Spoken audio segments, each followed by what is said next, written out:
Golden State Media Concepts Fantasy Football Podcast is your one-stop shop for fantasy football news and advice. Can't decide on who to draft on the first round? Going gaga on how to line up your team. We've got you covered. Traditional leagues, dynasty leagues, PPR leagues, IDP league, even daily fantasy football league. Join us as we break down all the questions of fantasy football. It's the Golden State Media Concepts Fantasy Football Podcast.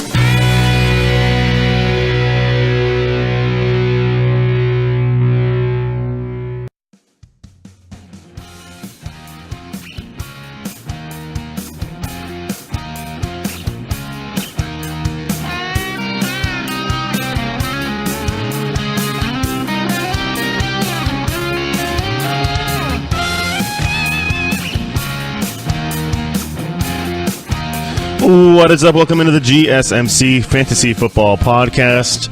It is a Thursday today, and as always, this podcast is brought to you by the GSMC Podcast Network. Today we're doing the AFC East and the AFC West focus, as we have been doing we've been bouncing around all the divisions the last week. I know I did the NFC North and South on Tuesday. Last Thursday did the NFC East and West, so we're doing the East and West today in the AFC, and the next Tuesday, of course, will be the AFC North and the South. So today, you're going to get insights from my thoughts, at least, on the Denver Broncos, Kansas City Chiefs, LA Chargers, the Raiders, the Patriots, the Jets, the Dolphins, and the Bills. So we're going to start out East today, actually. We're going to start with the Dolphins as we go into this fantasy. We're just looking at if you first time listening to this one, I've go listen to the other ones, obviously, on Tuesday and then last Thursday also. We were just going through each depth chart of each team and talking about each fantasy implications for some of the big players. Obviously, for the Dolphins, we're going to jump right into it now. And I wanted to talk about their receiving core, which is still, they lose Jarvis Landry. He goes to the Browns. Talk about him next week on Tuesday. But they get Danny Amendola. And Danny Amendola, his big thing is health, obviously. He needs to stay healthy. And if he can, then he's just fine. I mean, he stay healthy. It's kind of like the same thing with Julian Edelman. If he stays healthy, he's fine. They're going to obviously have Ryan Tannehill back as their starting quarterback. This Dolphins kind of missed on the sweepstakes. They had the 11th pick, but everybody traded up in front of them. Couldn't get one of those four quarterbacks that were available, and they obviously did not like Lamar Jackson enough to take him with the 11th pick. So right now it looks like they're just going to stick with Ryan Tannehill and his knees, but we'll get to that eventually with Ryan Tannehill and the fact that he's not draftable. But when it comes to their receiving core, pretty much everybody is. I mean, Kenny Stills, great. He comes over from New Orleans, takes over that left wide receiver position. Obviously, they have Devontae Parker on the right side, and then Danny Amendola in the slot. So their whole receiving core is pretty nice, actually. And all those guys are pretty draftable. Frank Gore comes over he's listed right now as the starting running back. I think Kenyon Drake might have something to say about that. Kenyon Drake is actually, I think, draftable later rounds, especially if you're trying to stock up on running backs. We'll get to him in just a second. But with their receiving core, I mean, Kenny Stills, Danny Amendola, Devontae Parker. Parker is definitely a top 4 round pick. I wouldn't use, maybe 4th round is probably the sweet spot right there for him. Maybe the 3rd round if you want to reach a little bit, if there's not much receiving, if kind of receiving goes quickly. But I mean, when you have Brian, you got to think about receivers. I've been saying it for a while, but they have to have quarterbacks that are going to throw it to them and throw it to them accurately. You got to get the ball in their hands. So They definitely need some help on the back end. It's not like a running back where they just hand the ball and see what they can do. As far as Devontae Parker, definitely a guy who can be picked in those earlier rounds. Kenny Stills, Amendola, probably more mid to late rounds. Going to be guys that you're going to mix and match into your flex or into your starting receiver positions, especially if you're a 12-man league and you have it's a little watered down, obviously, with more teams. I mean, the more teams you have, the more spread out the talent pool becomes. They're definitely these guys. I mean, I mean, I'm looking at this offense. I'm liking it even more and more. The offensive line seems to be kind of filling out as well. They have right now their only kind of question mark that I'm really seeing is their tight end position. Right now they have a rookie, Mike Gesicki is their starting tight end right now. They also have Marquise Gray as well. So got to figure that out. I know Ryan Tannehill usually works his tight ends pretty well, so it could be a sleeper pick right there. The rookie who was drafted in the second round for the Dolphins. I mean, you like Tannehill. He's made some tight ends some good fantasy players. All right, as far as the defensive side, as I look over and see, I mean, I want to get everybody their equal share of time here. But look at their defensive side. Obviously, for you IDP players out there, Cameron Wake. That's the obvious good pick right there. If you're going for sacks, if you want to go for just tackles, I mean, Kiko Alonso's probably your guy. Robert Quinn's, they get him from the Rams. He comes over and now is going to be a big force up there. As far as their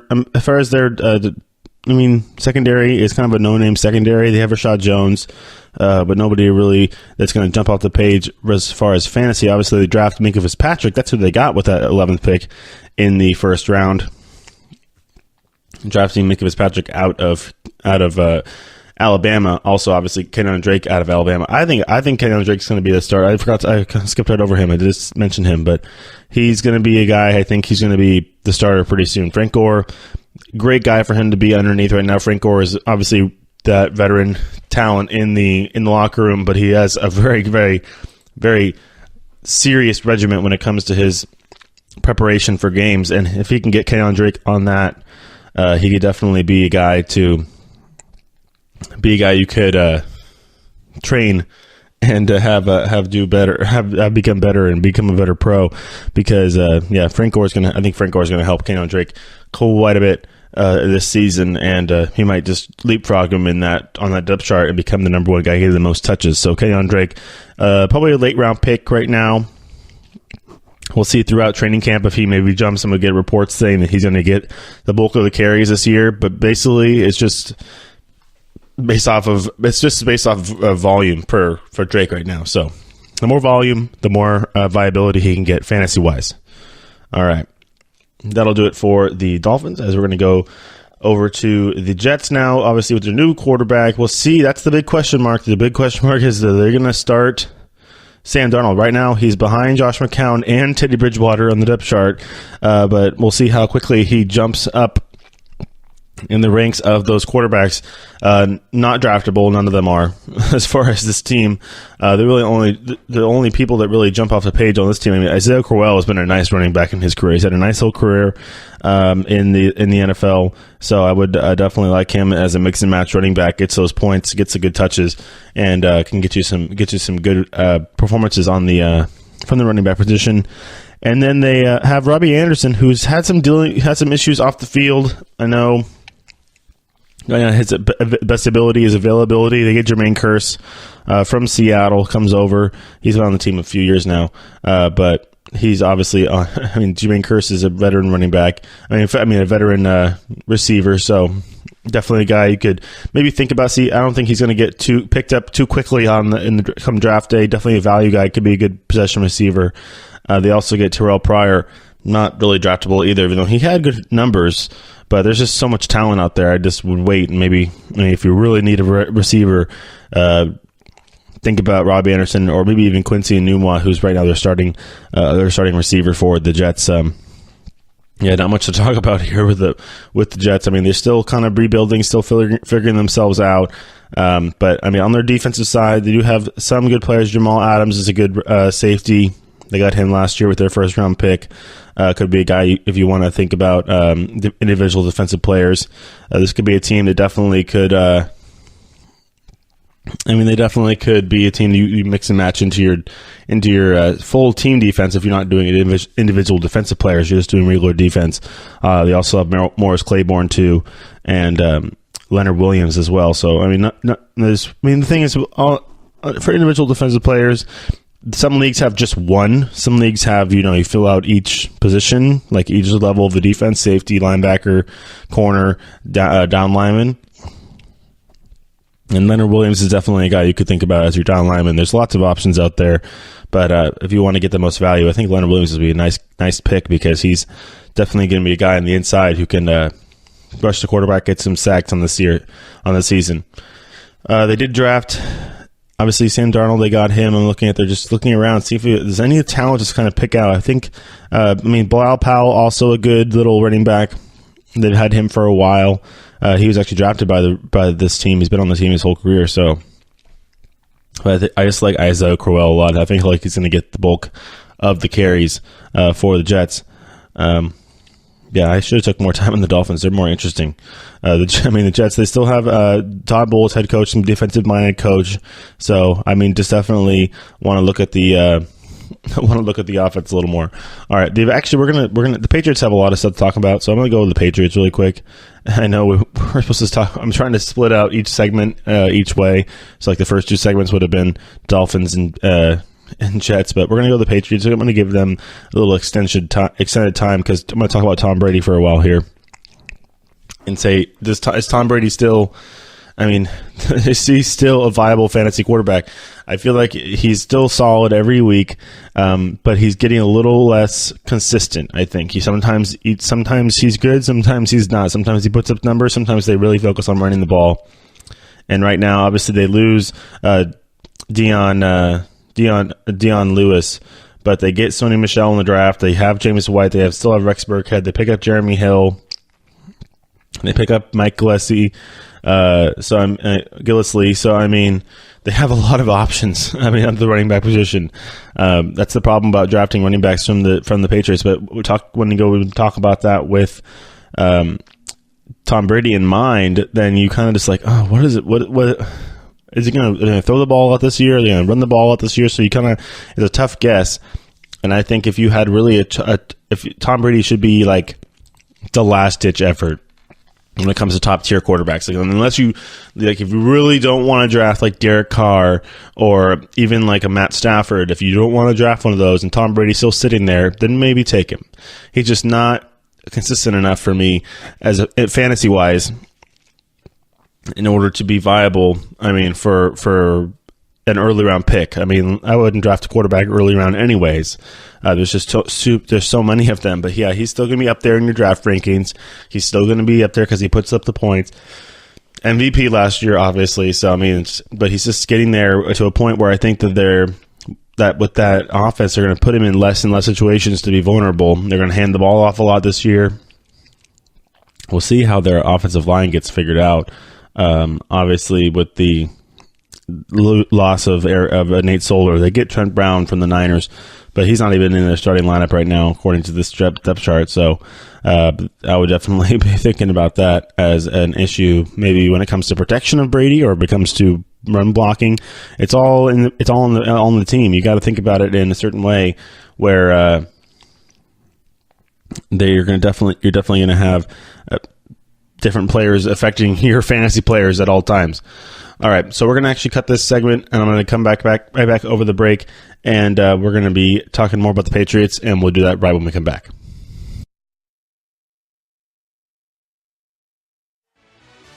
Are you looking for the very best NFL and college football podcast? Then check out the GSMC Football Podcast. Get the latest football news both on and off the field. From the NFL Draft to trades to the rumor mill to the NFL Combines. They got you covered. That's GSMCpodcast.com/football-podcast. Get updates on college rivalries, game day insights, and much, much more. It's football talk the way you want it. This show eats, sleeps, and breathes football. Don't forget to like them on Facebook and follow them on Twitter. Visit GSMCpodcast.com for more info.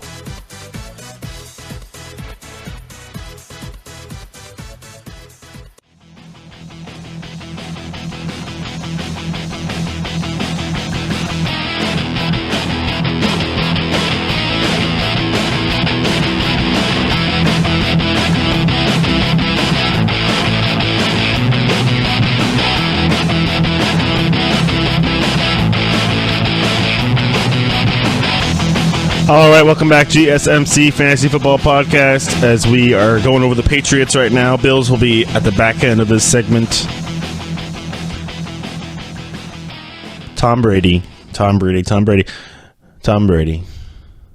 Oh, man. What to do with Tom Brady? How many years does he have left? How many years? I think he's going to be a top fantasy player even when he's going to be retiring the year after, or after the season, whatever his final season might be. It might be this year, it might be next year. I think he's reportedly said he's negotiated 2 years with his wife, Giselle. But I think that this team is not going to make the playoffs, and I think this team, well, you never know. They had a bad team last year, honestly. So, I mean, you never know with Bill Belichick and the way he puts his team together. This defense has become better. If Dante Hightower can stay healthy, they're probably fine. But the AFC is so weak, so I wouldn't even worry about that. But this is a fantasy show. You don't care about where the team finishes. You just want points.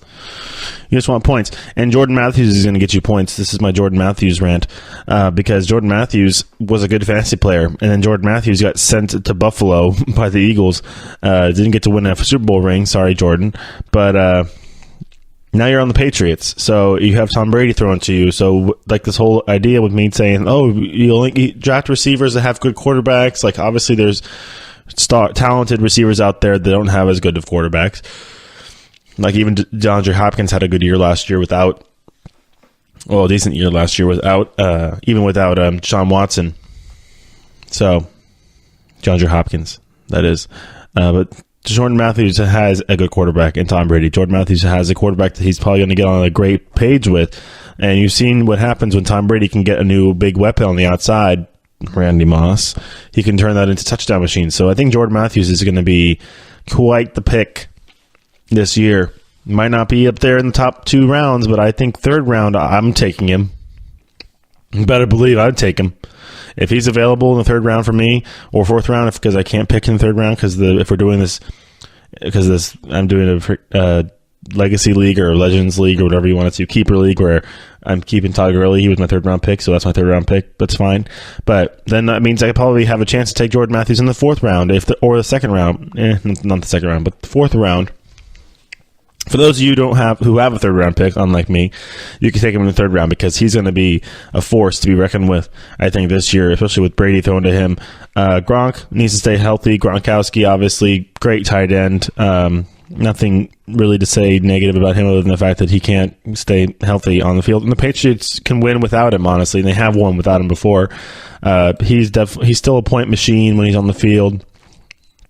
PPR nightmare as he gets some good catches, but he's also a guy for non-PPR can be very valuable, obviously, because he gets in the end zone and he's a red zone threat, and he can be a guy who's going to catch a bunch of balls in the end zone. So if you're not just going straight off of receptions, obviously, you're going to be liking the fact that, Gronkowski also catches the ball and can shed some tackles and get some yards after the catch and run down the field and then catch another pass in the end zone for a touchdown. It's funny how often we see Brady on like the 3-yard line just give a quick little, he'll see something on the defense and he'll give a quick little signal to Gronk, and Gronk will just like run a little fade, or he'll run a little zig route and come inside, or he'll just like basically box out the defender. He'll run out. When you have what's Gronk, 6'6", 250 or something like that, basically LeBron James out there, minus 2 inches, but still huge.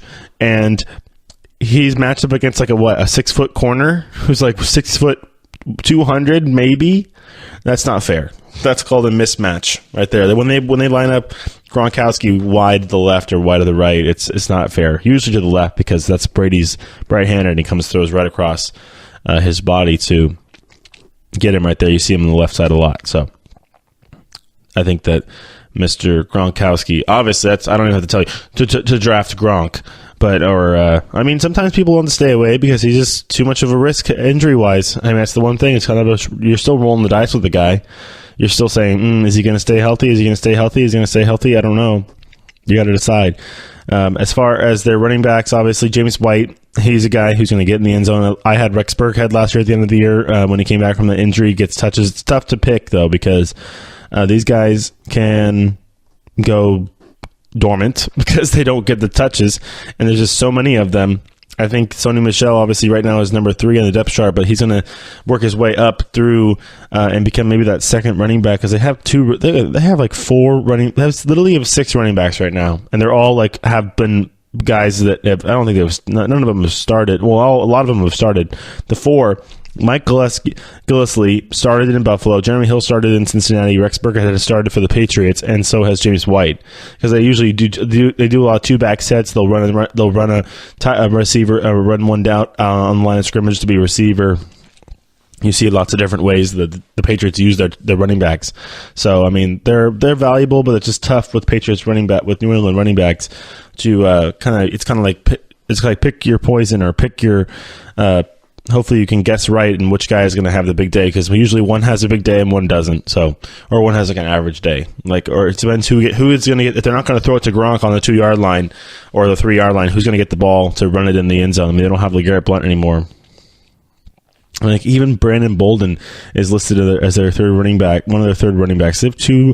I mean, right now they have Rex Burkhead, James White, Jeremy Hill, Mike Gillislee, Sony Michel, Brandon Bolden, 6 running backs. And I just named the 4 of them that have all been featured backs in offenses for a long time. Well, at least for the last couple of years. Rex Burkhead is on the fringe there, but the other 3 guys have been for a while. So, and they've all been good fantasy players, especially Jeremy Hill. We'll see how Sony Michel does. I think Sony's going to be a great guy. He's going to work on his pass catching, though. But just, I mean, what a pick. Even for a first-round pick by the Patriots, I mean, I think I love the pick, honestly. I kind of wished my team got him. But it's all right. It's all right. The Patriots can take him. It's fine. As far as defense, I talked about Dante Hightower a little bit, Jason McCourty, Patrick Chung, Devin McCourty. Now you got they're both McCourty brothers on that defense. And they're both going to be starting. Looks like all great guys to pick for your individual defensive player drafts, because they're just ball hawks, and they also are tackling machines, especially Patrick Chung. Very good there. It depends on how it's scored. Whether you get points for pass defense or pass obviously interceptions, tackles, stuff like that. So I mean, Trey Flowers is another guy who's going to get after the quarterback. So a bunch of guys on that defense. You got to like that. But yeah, Dante Hightower at that linebacker position could be definitely a guy if you're looking for a tackling machine. So yeah, they have a lot of different options there on defense when it comes to ways to get points. Obviously, I mean, I think they were a top ranked. I drafted their defense last year late in the draft. Little disappointing, obviously, in the beginning of the year. Definitely stepped it up at the end of the year on their run to the playoffs and to the Super Bowl. But yeah, it definitely can be a team where, I mean, if they bring it, if they really bring their A game, they could be a lockdown defense. Looking at all those names, there's some talent littered all over that defense. All right, now we're back on track here. We're back in the even middle of the segment. We're going to go over to the Bills. We'll see if we can I'll fill the whole segment with the Bills. The Bills actually have some interesting players. They have Shady McCoy, obviously. Shady's now getting into that second tier running back where he's not going to be the biggest, draft me, first round, maybe late second round. If you were a guy who picked AB in the first round and missed out on the running backs, decided to take a pass on the running backs to get Antonio Brown in the first round. He could be a guy who's still available there later in the second round. You can grab him, especially in those snake drafts. For those looking, I mean, I can even talk about daily fantasy football. We'll probably have a whole show where I just go over daily fantasy and different ways to kind of build your lineup certain ways. Obviously, you got to look at the hot players, but can be a crapshoot a little bit when it comes to daily fantasy. Sometimes it can be this way as well. So I mean, right now they have listed LeSean McCoy number 1. Then they have Chris Ivory as well, who actually I really like. I like Chris Ivory.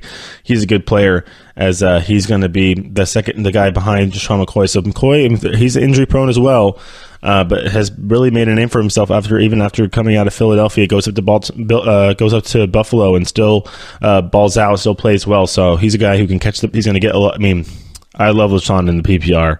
Catches a lot of balls out of the backfield, has great hands, great elusiveness in the screen game. He's obviously super fast.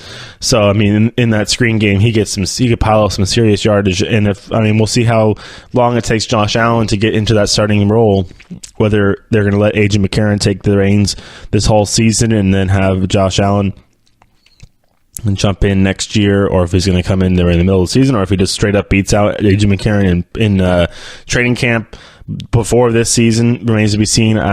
Josh Allen, honestly, the accuracy is not there to be a really viable. You gotta be accurate. You gotta complete your passes, honestly, in the NFL. But if there's ever a guy who's going to be a go big or go home quarterback for fantasy, rack up those bonus points, it's going to be Josh Allen. He's going to throw those long bombs, and he can get accurate with those. You're dropping the ball over the shoulder of the defender and the receiver into the arms of the receiver, obviously. He can get you some serious points when it comes to those long bombs, so you got to think about that. Josh Allen, not draftable, obviously, but if he does get a chance to start and you're really looking for a quarterback, you just want to maybe try it out. If you're confident, quarterback's not a big position for you on your team. They're not going to get a big percentage of your points, anyways. Just throw out Josh Allen out there, see how he does, or just watch him from afar. See how obviously they still tally up the points. They still show you what he scored when he plays, even if he's not on a team. If he's just sitting there on waivers, you can say, okay, if he gets one more day where he scores over 20 or something like that, maybe we'll think about it. As far as their receivers, Kelvin Benjamin, Zay Jones, both definitely viable receivers in fantasy. Kelvin Benjamin used to be that guy where, we got to get him second round, third round. I think he's dropped more to that fifth, sixth, seventh round position. Zay Jones, kind of the same thing. Still haven't seen him pop too much. As far as fantasy wise, when it comes to consistency, getting those catches, getting the end zones, has some catching issues. Who I really like though is Charles Clay, the tight end. They have I love Charles Clay at that tight end position for whoever quarterback is. He's a good outlet, good safety valve for whoever is at quarterback for the Bills this year, and could be definitely a weapon for them. And it can be a guy who I think he's going to be. He might not be up there too high in the tight end rankings, but he would be in mine because I've watched him for basically his whole career, and he's definitely impressed me. And I've had him on my team a couple different times, and he's been a very good pick up at certain points. I haven't drafted him before, but I definitely have picked him up off waivers, and maybe a guy that you either see if he gets through the draft, and you can look at him and wait to see when he comes waivers. But he was very good in Miami. Actually, maybe I did draft him late rounds. Definitely a guy who probably will still be there, but you could also wait and see if he comes in through the draft untouched, and then you can grab him in the waiver wire. So just kind of thinking about it. As far as their defense has always been pretty good. They have when it comes to linebackers, obviously they draft Tremaine Edmonds from Virginia Tech. He's going to be. The kid's 19 years old, so just got to think about that. He's already listed on the draft chart here. On the depth chart here, as they try and figure out their defense. But they get Micah Hyde from Green Bay. They have Devontae Davis. Remember, he was a standout at in Indianapolis. Had some issues with injury, but if he can stay healthy, he can be a good little cornerback for them. Be a guy maybe pick for your IDP leagues, as well as Micah Hyde is a good safety. On the defensive tackle, their best defensive player is Kyle Williams on the defensive line. He's been a stalwart, been a great pro, great veteran player in the NFL here. Finally love seeing him get into the playoffs last year. Obviously, we had all that action last year with the playoffs. Gotta love Kyle Williams there on the defense. Good pick if you are looking for an individual defensive player. This team also could be a team where if you want to mix and match your defenses for overall team defense kind of thing, if you don't do IDP, it could also be a good pickup because they can definitely have some ball hawking guys in the defense. And then obviously Kyle Williams and Shaq Lawson, who's a great player. He was their first round pick, I think out of Clemson 2 years ago. So also a great player. Oh, I guess, right, Clemson. Great player for the Buffalo Bills. And then they also have, right now, he's not listed in the front, but I think he's going to jump up into that right end position. That's Trent Murphy. They got him from Washington. He was a starter for Washington, and they don't have him starting right now.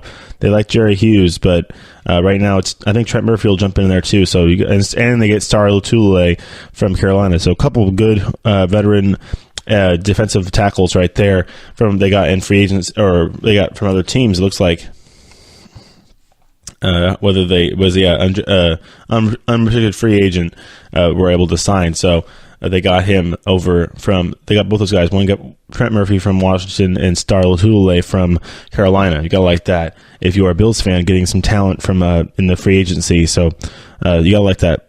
You got to like it. They got Micah Hyde as well. I like Micah Hyde. So see if they can revamp those guys and get that defense back where it was when it was very good. And I had them as my defense. It was quite nice. All right. We'll wrap it up for that segment. We're going to come back with the second half of the show is going to be all AFC Western Division. So I think the first half and when we come back, we're going to do the Raiders and the Chiefs, and then we'll do the Chargers and the Broncos on the backside. All right, we'll come back right after this.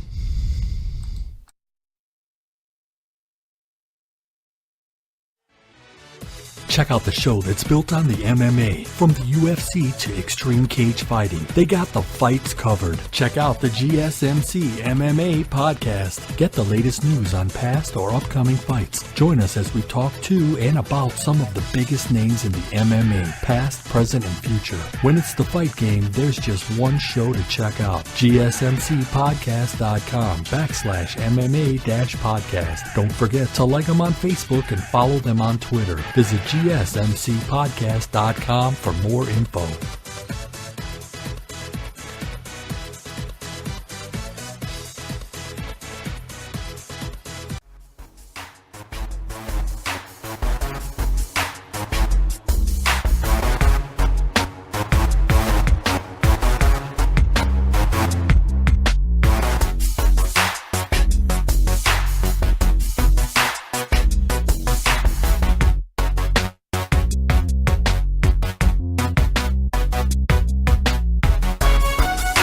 Well, welcome back to GSMC Fantasy Football Podcast as we are going over to the western side of the country now, coast to coast, as we did the east, and now we're doing the west, as we were going to start with the Oakland Raiders, soon to be the Las Vegas Raiders a couple of years from now. But the Raiders, obviously, they have some good fantasy players as well. Obviously, you got to think about Derek Carr as a guy you could stick as your quarterback, maybe mix and match with some other guys, but he can definitely be a guy to rack up some points for you. He's had some nice weeks over the years, can stay healthy, but that'd be nice. Definitely a little regression last year when it comes to the overall team play, but Derek Carr, definitely a good fantasy player, needs to stay on the field, needs to stay healthy, has the weapons now back. I mean, obviously, Amari Cooper had kind of a down year last year. I think he's going to be right back up into his ability this year, because look what the Raiders have done. Just in the last few weeks, obviously, they got Jordan Nelson did the outside of free agency. They get Martavis Bryant during the draft in a trade with the Steelers. They get Ryan Switzer from Dallas in a trade. So they had some good options. Obviously, still got Seth Roberts, and then they drafted Marcel Atman in the seventh round this last year. So, I mean, those guys might not see the field as much, but not really fantasy guys. As far as the fantasy guys they do have, it's Jordy, it's Amari, it's Martavis, even Ryan Switzer. Honestly, I wouldn't draft him, but definitely a guy you could think about putting in as a flex guy. If you're thinking if he gets some good touches, we'll see how he does. You look at him for the first few weeks of the season, see how they're using him. Maybe pick him up off waivers. Could be a good guy. As far as draftable guys, Marshawn Lynch, not draftable, honestly. Not running back I would think about drafting. Maybe pick him up later because of the fact that he can be a short yardage guy. He's going to get in the end zone. But the fact that he's still listed as number one on the running back is kind of, I wouldn't call it sad, but it's definitely something that needs to be addressed. I think Jalen Richard, honestly, and they also have Doug Martin. So I think they could be somebody that both those guys think about using a little more as the season progresses on. But none of the running backs are really that draftable. Derek Carr is probably their big ticket guy. Obviously, he's a quarterback. But I would say 7th, 8th round for Derek Carr when you're ready to go quarterback. You got it, or maybe fifth round if you have two running backs, a receiver, and a tight end, two running backs and a receiver. Then you can go quarterback. Or I would think about getting another receiver in that 4th round, then go Derek 5th round. maybe even 6th round if there's a big tight end they want to get, because I think those quarterbacks are really going to sit there. You really got to read your room. Obviously, this is not a sweeping judgment here. You really got to read your room when it comes to how you think your fellow fantasy players are going to be drafting throughout the day on your draft day, because some guys might want to jump the gun. Some guys are going to pick quarterbacks in the 1st round. I bet you. Some guys are going to pick quarterbacks in the 3rd round, 2nd round. They're going to pick quarterbacks all over the place. There's some guys who aren't going to pick quarterbacks till the last round. I know I had somebody in my league do that last year. They didn't pick a quarterback till the last round. And then they got Matthew Stafford, and they ended up just mixing and matching the quarterbacks. Because, it does matter. Quarterbacking, you look at who you're playing, what secondary they're going to do. Is your team going to run the ball a lot against this team? Is your team going to really air it out against this team? It is a mix and match kind of thing. Versus like a running back, you're just like, okay, we're going to throw him out there, see what happens. As far as... So, yeah, that's Derek Carr. But Martavis Bryant, Amari Cooper could be a guy. If he comes back this year, his draft stock probably dropped a little bit because of last year and his inconsistency catching the ball in general. Martavis Bryant, now that he's out of the shadow of Antonio Brown, might be able to really shine. He's had some good games, obviously, in Pittsburgh. He's been able to make a name for himself in more ways than one, but it definitely can be a guy who can show out and be a star for the Raiders, as they're going to get all 3 of those guys, looks like, touches. It's going to be hard to spread it. It's going to be up to Derek Carr, obviously, to spread it around, but he does like to do that. He's not really a guy who's going to be just keen on one receiver. So whether it's going to be Amari, Jordy Nelson, or Martavis Bryant, all those guys have been able. Jordy and Martavis definitely have, being veterans that they have been playing in offenses where there is a lot of receiving talent. There is a lot of receiving talent, and they still manage to get their touches, get their points, get what they're worth, because that's just how talented they are. We'll see if Amari can slip into there. I think it depends who they're doubling, basically. I don't know. There's not really one big name. I think that Amari Cooper honestly might see the most double team, and it might be Jordy Nelson, Martavis Bryant being able to just run wild. I think Martavis is the most fantasy viable player on this team right now, because he is listed as that slot receiver, and I think he's going to get open a lot in the way the Raiders run their offense.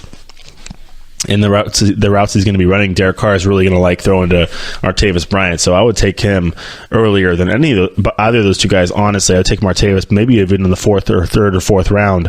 I just love him on the Raiders versus Amari Cooper, maybe 4th or 5th round, and then Jordy probably a little later if you're looking for a flex guy or another receiver, because Jordy, he's having some injury. He still has injury problems, and obviously coming off the injury from last year, and he's getting older, obviously. So gotta think about that. It's all encompassed into one thing, so you gotta think about it all. As far as defenses, we come to the end of the Raiders here.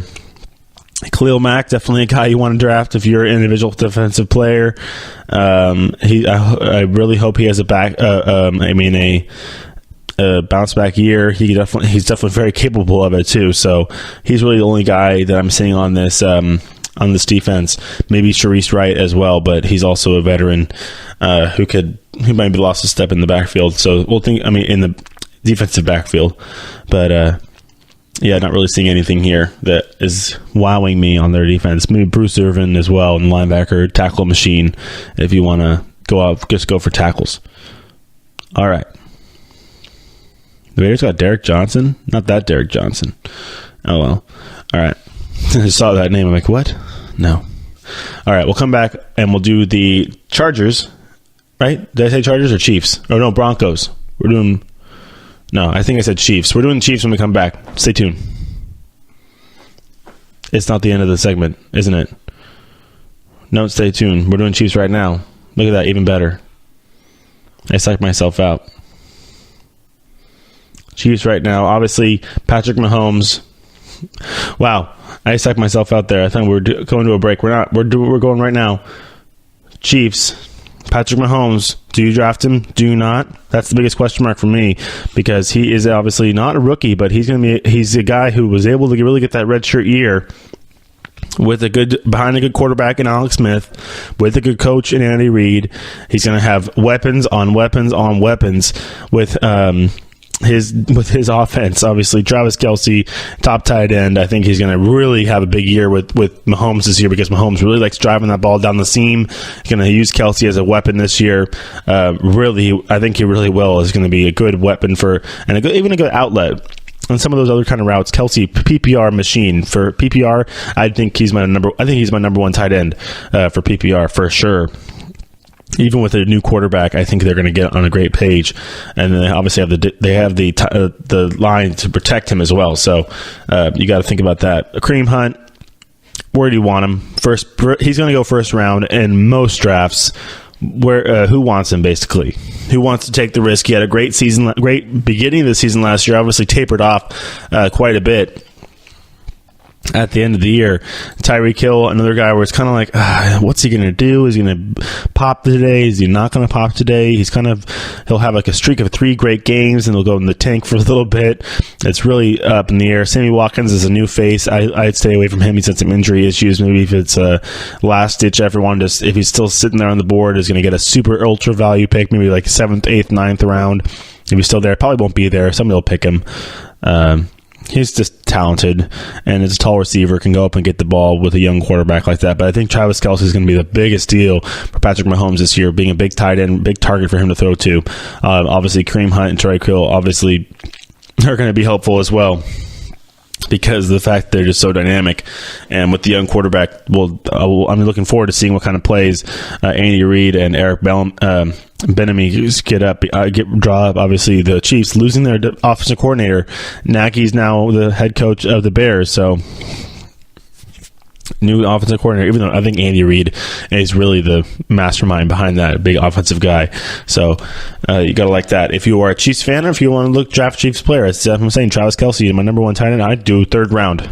No questions asked. 3rd round, Travis Kelce.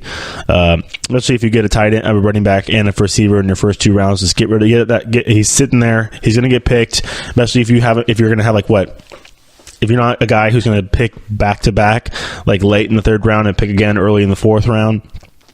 If you're a guy who's going to pick early in that 3rd round and then have a while till you pick again, then I would take Travis Kelce, because he's going to go between your 2 picks, and that's the only time I'd really reach for him, unless you know you're going to have a boom pick. But if you're in the middle of that draft, or if you're going to have a while till you pick again, I would, and he's sitting there, he's like, and you look at everybody else's draft board, okay, they have a running back, they have a tight end, they have a receiver. I would just snap him up, because he's going to be big this year, because if he can stay healthy, and we had some issues last year, I think concussion issues, right? And if he can stay healthy with Patrick Mahomes, I think he's going to be a great weapon for Mahomes, and a guy he's going to use a lot.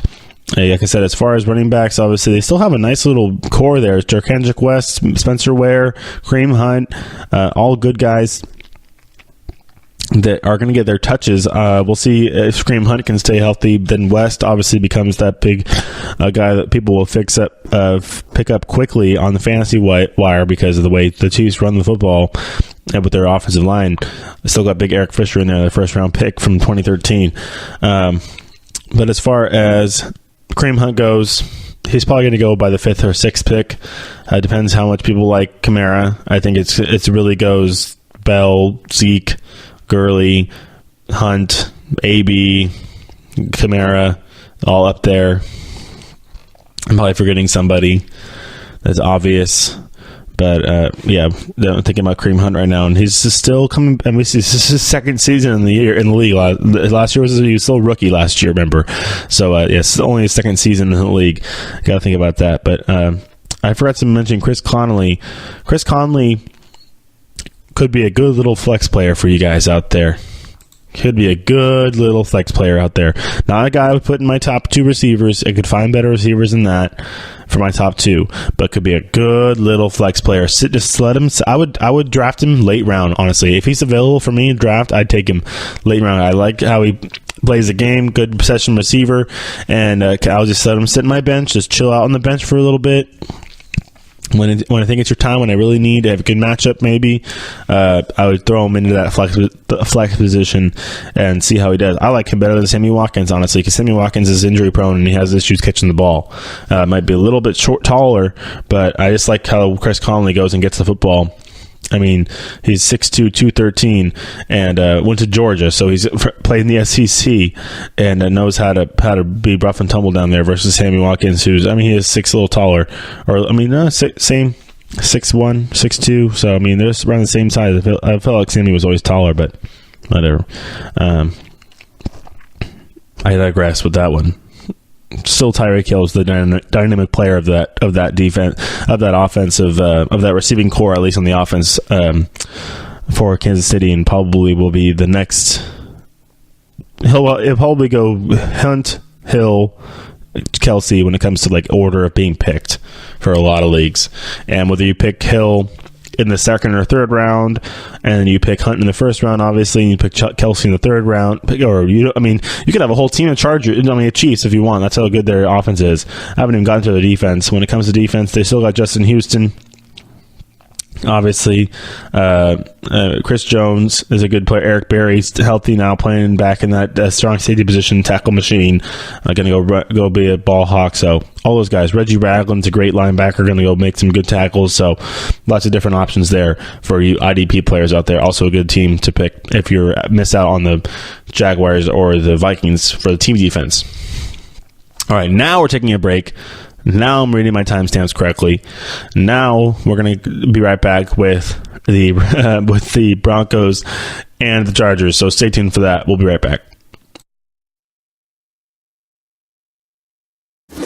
Check out the show built around the women of MMA. From the UFC to the extreme cage fighting, we got the fights covered. Listen. It's the Golden State Media Concepts Women's MMA Podcast. The latest news of upcoming fights, discussions of previous matches. Join us as we talk to and about the biggest names in women's mixed martial arts, past, present, and future.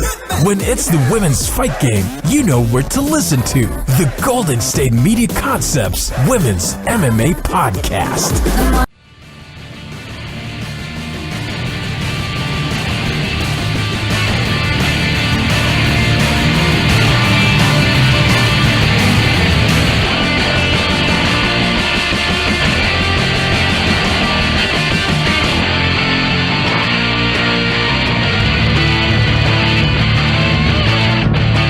All right, welcome back, GSMC Fantasy Football Podcast.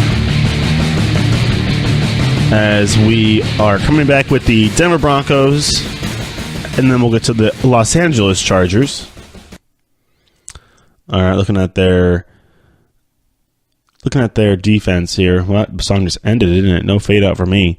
Looking at their offense, obviously Demaryius Thomas, Emmanuel Sanders. They get Cortland Sutton out of the draft, second round pick. We'll see how he does. Not really draftable as we just too much unknown. Was obviously a highly touted receiver out of Southern Methodist University.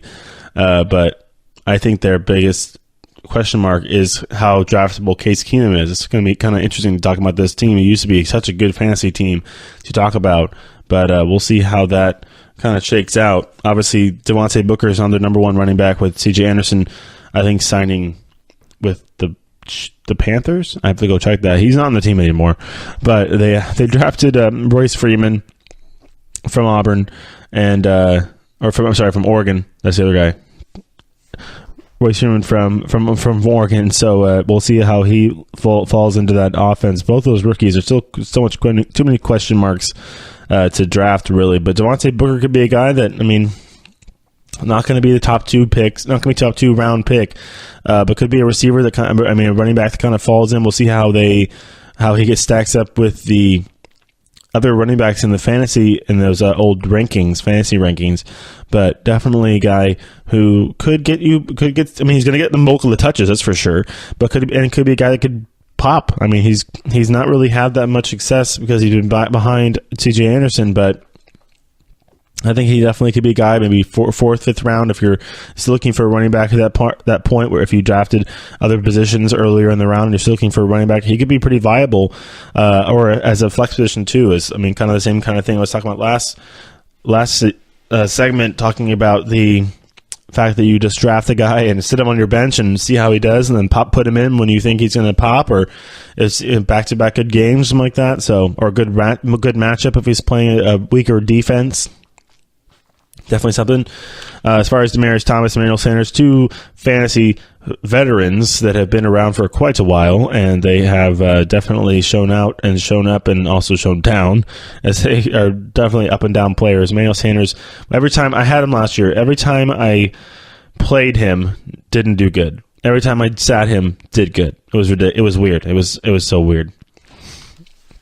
It was like, nope. Every time, I got to start Emmanuel. Nope, better player on the bench. Yeah, so sometimes these players are just better when they're on the bench. But Demaryius Thomas kind of sneaking out of that top receiver role. Obviously, he's been in the league for a while now. Lost a step or so, but he's still a good receiver. Going to be a good little weapon for Case Keenum to use.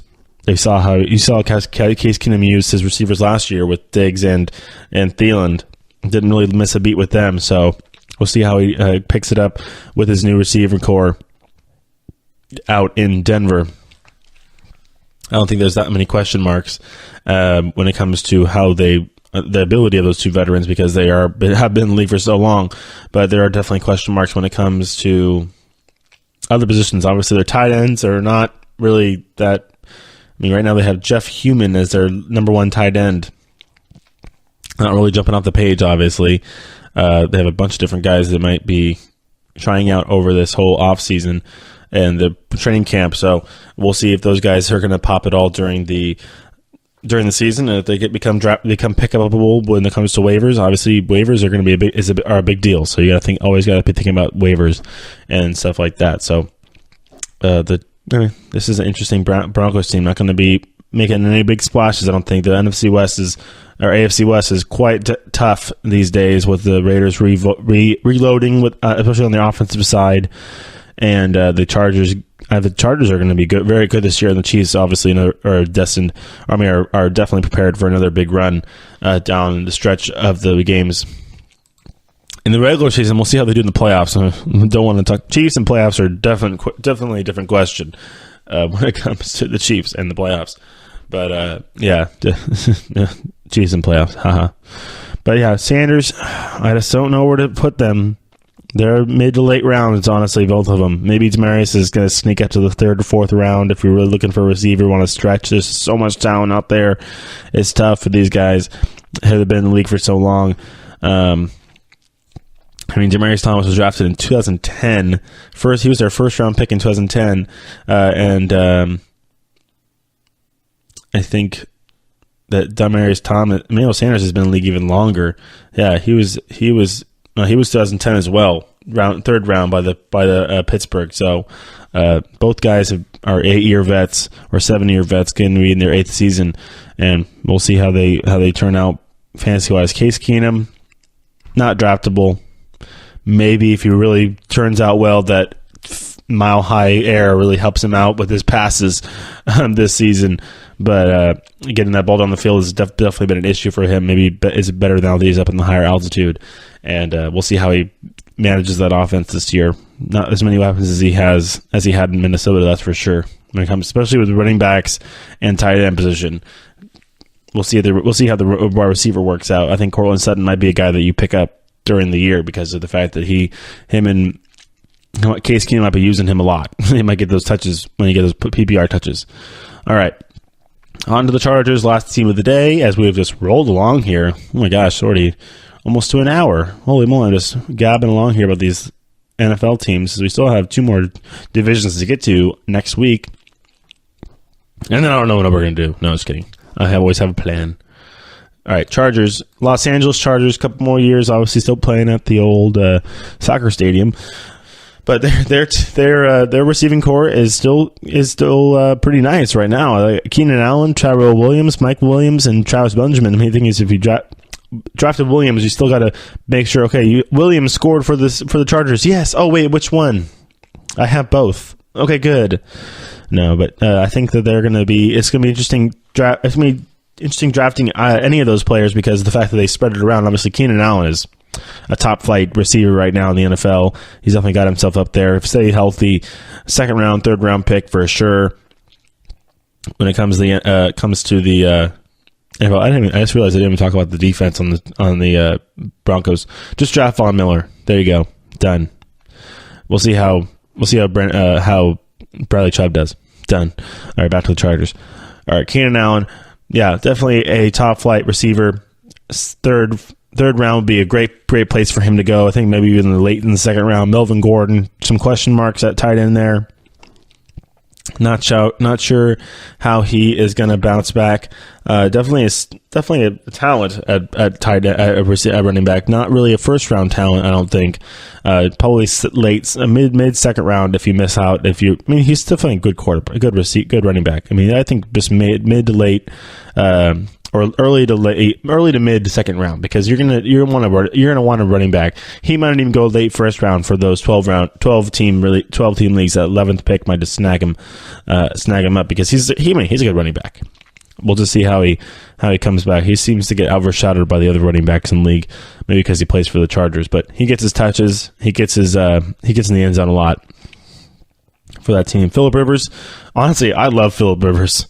I've always been a Phillip Rivers fan. Throws the ball the most weirdest way, but he gets the ball down the field. He makes plays. I mean, he's a tough SOB. I mean, the guy can play football.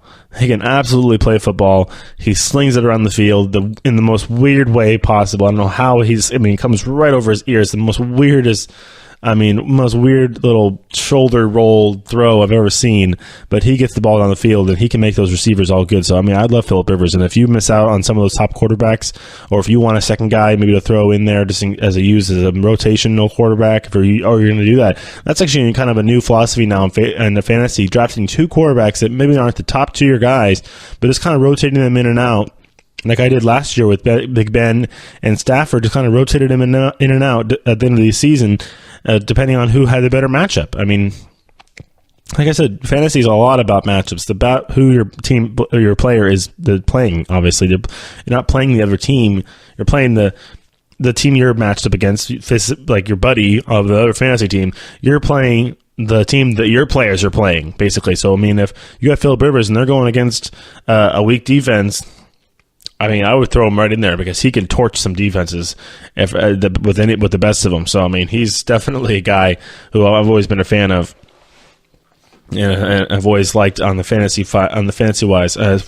Hunter Henry, as far as tight ends go, they have some nice ones. Hunter Henry was a guy who was highly touted on the waiver wire last year. One of the most grabbed up waiver guys last year. I think he's going to get drafted this year. Definitely, probably 6th, 7th, 8th round. Maybe a little later if you are going for tight ends that far. I mean, if you're really smart, you probably wait, honestly, because you know that he's not going to get picked up that quickly. I know there are players. The fact that there's the savvy players out. There's a savvy fantasy player out there, and that they try to get all savvy with their, okay, I'm going to value pick, go late, wait for this guy, but then you kind of get screwed up by the fact that there are players who just go off of the good old rankings, and they're like, oh, that guy's up there, I'll just take him. Like, dang it, I was trying to wait and see if I can get some value out of that pick and wait. So you have to, sometimes you have to reach if you really want a guy, or if you have a specific need. That's kind of where you get a little bit of similarities with the NFL draft, with the fantasy draft, is that there's needs and there's wants, and then there's obviously best player available, and which way do you go? And when it comes to Hunter Henry, he could be all three of those things at the same time, because that's just how good he is. All right, as far as defense goes, Joey Bosa, obviously a guy that would be a great pick on a individual defensive player because he's a sack master. I mean, more Melvin Ingram as well. Tackle machine gets you to, depending how it's scored out for defenses. Individual defensive player, Casey Hayward, another guy who's going to be a highly touted pick for individual defensive player. And then obviously they picked up Derwin James in the draft. First pick was a great. You must have been so happy if you're a Chargers fan and you knew who Derwin James is, because he was a top 12 talent, and he slid down a little bit due to needs and the way it worked out. But he slid down a bit, and it ended up going 17th overall, I think, to the Chargers. And they grabbed him, and they were really happy about that. So, I think a lot of Chargers fans are going to be happy about that. He's going to be a guy. And all these, honestly, they have a bunch of different players on this defense that might be are going to be considered no names. But those three guys I just said are definitely going to be household names already, or are going to be household names soon. And this defense obviously could be one that you could pick right in the draft as a team defense if you don't do IDP as well. I had them for most of the year last year, mixing and matching them with I think Baltimore or something, depending on where they were playing. But they were a big turnover machine last year on defense, and we're getting some serious points.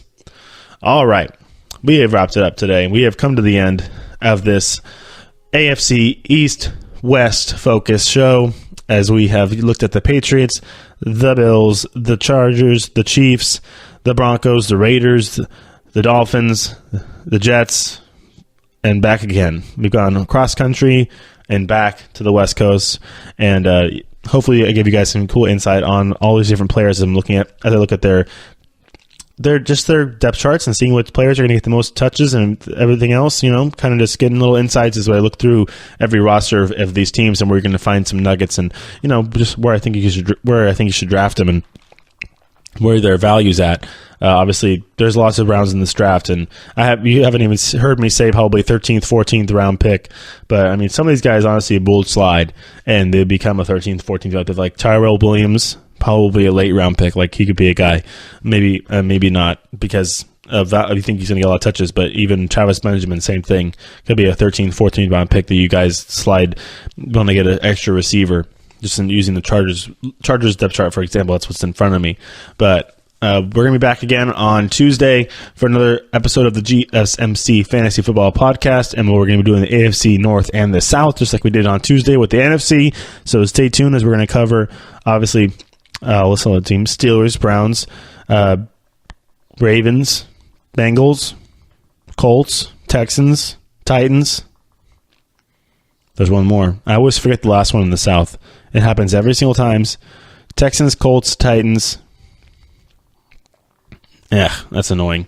I'll figure it out. Just like I did last time, where there's one more team always. Oh, Jacksonville Jaguars. There we go. Done. All right, we'll see you guys on Tuesday. Have a good weekend. You've been listening to the Golden State Media Concepts Fantasy Football Podcast, part of the Golden State Media Concepts Podcast Network. You can find this show and others like it at www.gsmcpodcast.com. Download our podcast on iTunes, Stitcher, SoundCloud, and Google Play. Just type in GSMC to find all the shows from the Golden State Media Concepts Podcast Network, from movies to music, from sports to entertainment, and even weird news. You can also follow us on Twitter and on Facebook.